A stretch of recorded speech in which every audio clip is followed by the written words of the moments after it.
Introductions and small talk in meetings. Often when we're having meetings in English or all languages, we have this period before the meeting where we need to talk to the other people. Maybe we're waiting for people to arrive, or it's just nice to do that, So perhaps it's the first time you're meeting that person and you need to introduce yourself. You could say something like, "How are you? Nice to meet you. My name is Sabrina." And the response would be, "Nice to meet you too. My name is Maria," for example.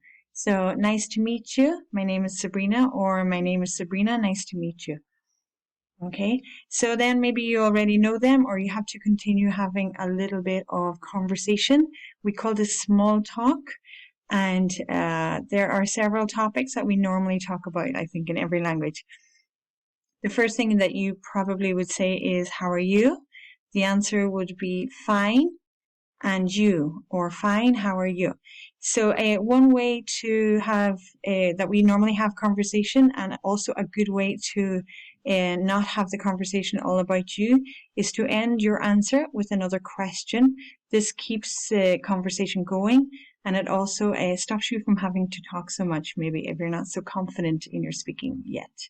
Okay, so you could say, "How are you?" The other person, "Fine," and "you" brings the conversation back to the other person. One of the most popular topics that we talk about is the weather. You could say something like, "It's a nice day today, isn't it?" And that invites the other person to answer. Or, "It's hot today, isn't it?"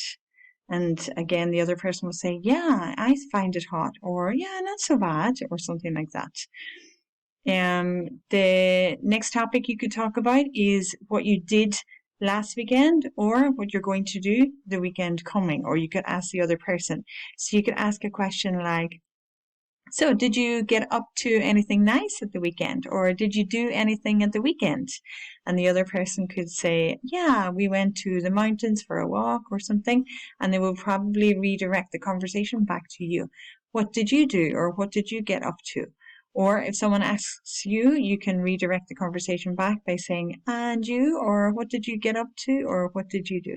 or "Did you have a nice weekend?" And this invites the other person to tell you about their weekend.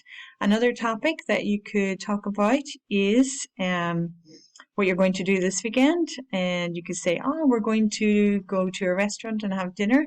What about you?" So saying "What about you?" is inviting the other person again to tell you their news, what they're going to do. Another popular topic of conversation is current affairs, what's happening in the news at the minute. For example, at the moment, everybody talks about coronavirus. So you could say something like, "Have you seen the news about the latest rates of coronavirus in the area?" Or "Have you seen the latest?" is another way to say, "Have you seen the news?" And if someone says that to you and you haven't, you could say, "No, what happened?" Or "Yes, isn't it terrible?" Or "Yeah, isn't that good news?" or something like that.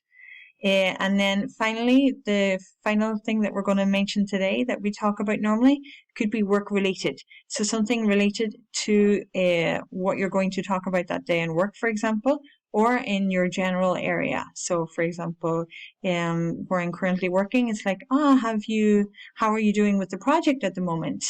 How's the project going?" And this invites the other person to tell you how their work is going at the minute. Or "Did you get the last minutes of the last meeting," for example, and then you could start talking about that. So basically it's asking some questions or using question tags like "Isn't it?" or "And you?" to encourage the other person to talk. These are good ways or good strategies to keep the conversation going until the moment arrives when you have to start the meeting. Okay, so this is taken from our course in meetings in English, what to say and how to say it. I'm going to add a link here that you can click on if you want more information on this course.